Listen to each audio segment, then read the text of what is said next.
On May 25, 2025, a freight train left Xi'an in central China, crossed into Kazakhstan, cut through Uzbekistan and Turkmenistan, pushed across the Iranian border, and arrived at Tehran's Aprin dry port 15 days later. 32 containers, 10,400 kilometers, no ship, no ocean, no American naval patrol anywhere on the route. The same cargo would have taken 40 days by sea, and the moment that train arrived, something shifted in the architecture of global power that most people have not fully registered yet. For decades, America's most effective weapon against countries it wanted to isolate was economic strangulation. Block the oil sales, freeze the bank accounts, cut off the dollar system, and then wait. The strategy works because the United States controls the ocean. Move anything in large quantities across this planet and you almost certainly have to use waters that America can reach, patrol, or blockade. Iran had been living inside that stranglehold for years. Then a freight train proved you do not need the ocean at all if you are willing to build the alternative. To understand why this matters so much, you need to understand a passage of water in Southeast Asia that most people have never heard of, even though their lives depend on it every day. The Strait of Malacca sits between Malaysia and Indonesia. Over 94,000 ships pass through it every year, carrying oil, electronics, food, raw materials, all of it funneling through one narrow corridor between the Indian Ocean and the Pacific. About 80% of China's oil imports pass through that single passage. If it closed for 1 week, China would lose an estimated $64 million. If it closed longer, factories would start shutting down, fuel supplies would dry up, and the daily lives of over 1 billion people would begin to fracture. The world's second largest economy running on a single thread. And here is the part that kept Chinese strategic planners awake at night. Since 2019, the United States has had the right to dock warships and aircraft carriers at Singapore's deep water naval bases. Singapore sits directly at the entrance to the Strait of Malacca. In a serious conflict, the US could effectively close that passage within 24 hours. One decision in Washington and China's energy supply switches off. China needed a route that no navy could threaten, no sanction could reach, and no blockade could close. The only way to build that route was to leave the ocean behind entirely. The Kazakhstan, Turkmenistan, Iran rail link first opened in December 2014, but it sat underutilized for years because the political and economic conditions to fully activate it were not yet in place. That changed in March 2021 when China and Iran signed a 25-year, $400 billion strategic partnership covering energy, infrastructure, manufacturing, and military cooperation. That is not a routine trade deal. That is a generational commitment, and the railway was the physical spine of it. The corridor was upgraded, electrified, put on a regular schedule, and relaunched with the first full China to Iran direct freight service on May 25, 2025. By the end of that year, 40 cargo trains had been dispatched from China to Iran. Compare that to the previous 7 years combined, during which only 7 trains had made the trip. The acceleration was not gradual, it was a switch being flipped. The numbers behind China's stake in Iran explain why. In 2025, China imported approximately 1.38 million barrels per day of Iranian crude oil, accounting for more than 80% of all Iranian oil exports.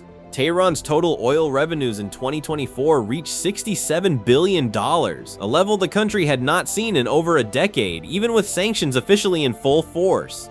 China was buying the oil in yuan, not dollars, settling transactions outside the Western financial system entirely, and now it had a railway delivering goods in both directions that bypassed every port the US Navy could reach. The route itself is worth understanding in physical terms because the engineering behind it is not obvious. 10,400 kilometers through some of the most punishing terrain on Earth. Deserts where sand shifts constantly, mountain ranges and earthquake zones. Temperature swings that crack concrete and warp metal, and the track passes through 4 countries, each with its own border controls, customs procedures, and rail gauges that were never originally designed to connect.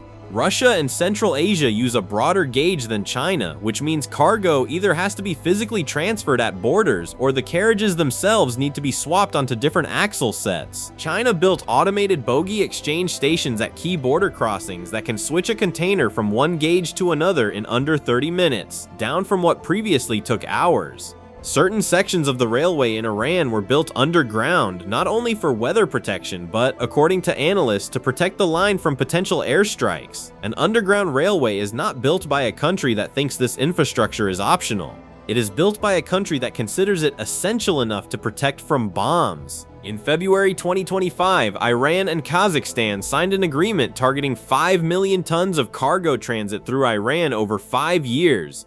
6 countries, China, Kazakhstan, Uzbekistan, Turkmenistan, Turkey, and Iran, held formal talks in Tehran in May 2025 to coordinate tariffs, logistics, and route expansion across the entire network. By August 2025, Iran reported that more than half of a new Sarex railway terminal on the Turkmenistan-Iran border had been completed, a facility specifically designed to accelerate container flows along the corridor toward Turkey and the European Union.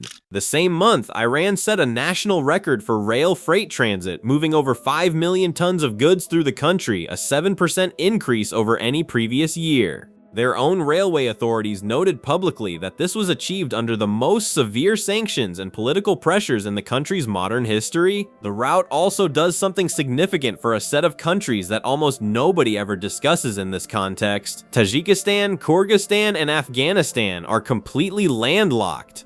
Through Iran's ports and this expanding rail network, those countries gain real access to global markets for the first time. Kazakhstan has already announced plans to build a logistics terminal at Bandar Abbas, Iran's main Persian Gulf port. Tajikistan and Kyrgyzstan are developing connections through Uzbekistan and Turkmenistan toward Iranian maritime infrastructure. These countries are not ideologically aligned with China or Iran. They are connecting to the network because it gives them options they never had before. And every country that connects is one more country with an economic stake in the network's survival. The financial architecture behind all of this matters as much as the steel. China's Belt and Road Initiative has committed over $1 trillion globally to infrastructure projects since 2013. Central Asia is one of its most concentrated investment zones. The loan terms attached to these projects typically come with long repayment windows and natural resource agreements, giving China a durable economic presence in countries that previously had very few large-scale partners willing to invest. Washington has watched this process for a decade and has struggled to offer an equivalent alternative because the US does not build foreign infrastructure at state-subsidized rates on a comparable scale. Iran's geography adds another dimension that goes beyond this single railway. The country sits directly beside the Strait of Hormuz, through which roughly 20% of the world's entire oil supply moves. That location makes Iran not just an oil exporter, but a potential transit hub for the whole region. Bring landlocked Central Asian nations into Iranian port networks, and you are not just building a railway, you are repositioning the economic gravity of an entire region. Then there is the Arctic dimension, which is developing in parallel and adds a second front to the same strategic logic. Russia and China signed a formal agreement in June 2024 to build a year-round container shipping line through the Arctic Ocean. The Northern Sea Route runs along Russia's northern coast and cuts the journey between Asia and Europe from roughly 45 days via the Suez Canal to around 30 days. For years, it was usable only during summer, a window of perhaps 88 days. That window is now stretching past 100 days annually as Arctic ice retreats earlier and returns later. Russian nuclear-powered icebreakers, including the Arktika, which weighs 33,000 tons, runs on 2 reactors, and can crush through 3 meters of ice without stopping, are extending the operating season further each year. Scientists project that by the end of this century, the route could stay open year-round. A shipping lane through the Arctic that bypasses the Suez Canal entirely also bypasses the insurance, financing, and logistics infrastructure that runs overwhelmingly through European and American institutions. 2 routes, one through the heart of Eurasia and one through the frozen north, both pointing away from the systems the West has spent generations building. Here is the honest part, because it matters. This railway cannot replace ocean shipping in volume terms. A single supertanker carries 2 million barrels of oil. Replicating that with freight trains would require hundreds of them. Fixed rail lines are also easier to target than ships at sea, and that vulnerability became very real very quickly. Just 19 days after the first freight train arrived in Iran, Israel conducted large-scale strikes targeting Iranian oil and gas infrastructure.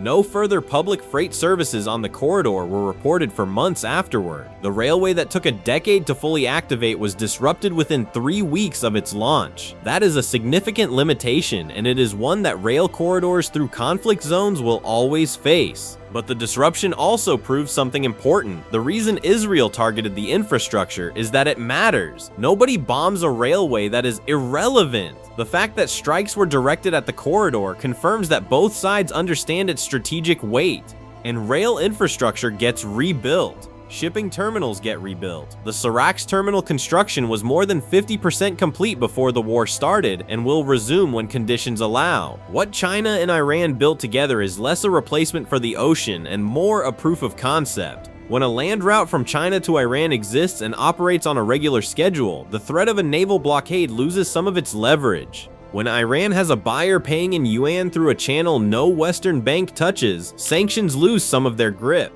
When Kazakhstan decides to build a port terminal inside Iran and Tajikistan connects its rail network toward Iranian maritime access, the political geography of Central Asia shifts quietly toward a different set of relationships. None of these changes happen in a single dramatic moment. They accumulate across years of freight train schedules, terminal completions, currency agreements, and infrastructure loans. By the end of 2025, 40 trains had made the China-Iran run compared to 7 in the previous 7 years combined. Iran broke its national rail freight record under its heaviest sanctions ever. 6 countries were coordinating to extend the network to the European Union. A nuclear-powered icebreaker fleet was pushing the Arctic route toward year-round operability. The numbers are not yet transformative. The trajectory is. What America is watching is not simply a railway, it is the methodical construction of an alternative to a system the West spent generations building, one that rests on naval dominance, dollar dependency, and control over the choke points of global trade. The countries building this alternative are not doing it loudly. They are doing it one terminal, one bogey exchange station, one yuan-denominated oil contract at a time. Infrastructure is never just infrastructure. Every tunnel dug and every kilometer of track laid carries a message to the countries watching from the sidelines. The message is that there is another way to run the world, and it does not require Washington's permission.